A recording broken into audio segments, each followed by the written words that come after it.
每当我们看见深不见底的湖面，或者是巨大的水库时，不免都会时常对那阴暗且未知的领域感到恐惧。加上电影或媒体的不断渲染之中，我们都会很好奇，世界上有没有可能有水怪的出现？在2个月之前，清大发现一只比人还要大只的鱼，这种生物让许多人相当震惊。但是对于时常垂钓于日月潭的钓客来说，其实是非常常见、非常有名的鱼种。这种巨鱼的名字叫做大头鲢。那大头鲢有什么特殊的地方？据说某些地方举行的放生鱼活动引起了民众巨大的反弹了吗？那我们就一起开始今天的影片吧。影片开头，我想跟大家分享我的故事。我第一次看到大头鲢这种鱼，就是在日月潭。当时我对于钓鱼这项活动非常有兴趣，喜欢在假日跟着父亲到日月潭欣赏湖畔的美景，以及许多钓客典雅垂钓的画面。有一次很幸运的看到钓客抓到一只好大只的大头鲢，也是开启了我对鱼类这些生物相当好奇的起点。嗨，各位观众大家好，欢迎回到太神奇的杰克，我是爱台湾的杰克。我们本周要来介绍的水中大王是大头鲢，这是最常见的名称，而根据相关资料显示，在科学上的名称叫做鳙鱼，分类上属于动物界脊索动物门条鳍鱼纲梨形目鲈科鲢属的鳙鱼。这种鳙鱼根据相关资料显示，是被归类于初级的淡水鱼哦。大部分的鳙鱼是栖息在江河水库附近。台湾最具有代表性的几个水库也都有这种鱼种分布的记录，像是刚才提到的日月潭就有不少。湖泊的中上层是它们特别喜欢出没的地方，属于滤食性的鱼类，习惯使用细密的鳃把将浮游生物过滤成自己的食物，而跟一般的鱼种不大一样。专家也表示，鳙鱼的性情比较温和，原产于中国，但是随着发展状况与多元的贸易，开始被引进到世界上各个地方，在各种湖泊以及淡水水域都有出现。但是这并不见得是一件乐观的事。目前鳙鱼已经开始对部分的国家流域造成了生态的问题。同时，鳙鱼它也具有洄游的习性，而且生长迅速，有些真的大到很不可思议耶。根据相关资料指出，清华大学在今年的7月开始展开了在校内的成功湖的整顿工程工作。为了要清除成功湖内的淤泥，所以决定把湖水放干，开始启动了在台建校以来最大规模的成功湖整顿工程。但是在这项工程进行之下，也抓到了我们这一集所介绍的大头鲢。这一尾被发现的大头鲢长度大约1公尺，重点是鱼头几乎跟人头一样大，让好多人看到都觉得好惊讶，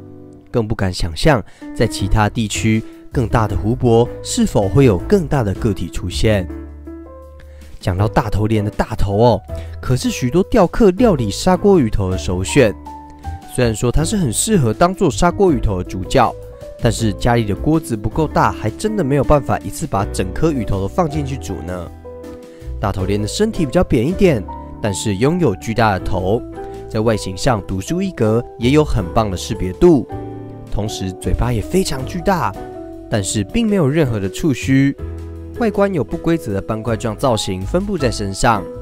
这种鱼种在人的食用鱼历史之上也具有相当深远的历史，有极大的意义。鳙鱼、青鱼、草鱼、鲢鱼一起被称作淡水养殖的4大家鱼，为亚洲人提供相当重要的食物来源。跟当年来到台湾的吴郭鱼一样，让很多当时的人都有肉可以吃。不过这种鱼类的出现究竟是好还是坏呢？根据中华民国保护动物协会的资料显示，在台湾的许多大型湖泊或者是水库当中，会利用生物防治法的概念，把草食性的鱼种作为工具鱼来使用。他们会将池底水中的藻类以及浮游生物吃下去，达到净化水质的功能。而且水库有了这些动物的帮忙，有了稳定的生态环境，且让很多钓客都会慕名而来，想要挑战水库当中的巨大水怪，是否会臣服于自己的鱼竿之下。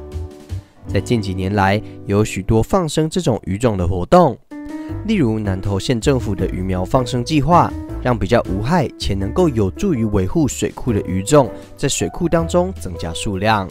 同时也希望这种鱼种可以抵抗外来物种鱼虎的生态威胁。但是，一样的状况发生在不吃这种鱼的国家，在生态上可就没有这么乐观了。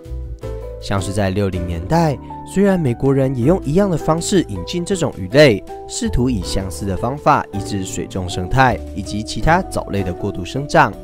所以也引进了很多类似这种鱼的鱼种，统称亚洲鲤鱼。不过后来开始过度的繁衍，且当地喜欢吃这种鱼的人也不多，所以说究竟是福还是祸，我们也都难以断定。讲到这种鱼种的放生活动，在网络上大家也都议论纷纷，有支持的声浪，也有不少反对的声音。有部分的人认为大头鲢是本地物种，例如苗栗县政府农业处副处长林成清曾经也表示，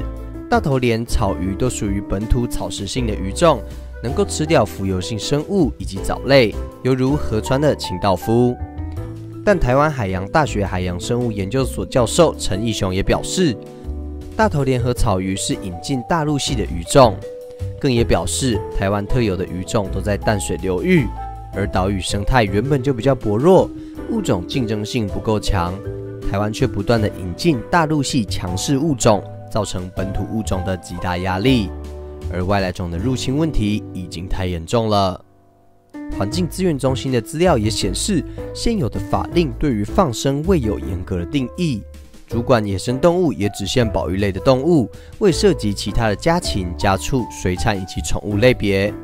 而宠物虽有法律不得弃养，但也只限于犬、猫，而像是鱼、乌龟这一类的宠物这个放生是否是触法的，仍属于模糊的地带。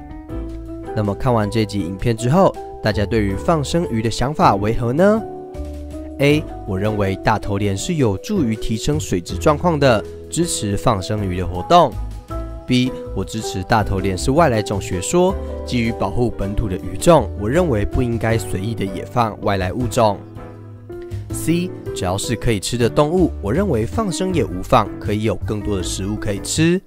D. 其他，也欢迎大家可以在底下留言大家的想法，也可以跟我分享你为什么支持放生或反对放生哦。那今天的影片为各位讲解了大头鲢的小故事，相信时常在日月潭活动的观众，应该也都有耳闻这种水中巨兽。庞大的身形常被误以为是什么肉食性的动物，但是它们其实是草食性的温柔巨人，沉稳的在大湖泊里头悠游自在的摇动尾鳍，恣意的享受自己的人生。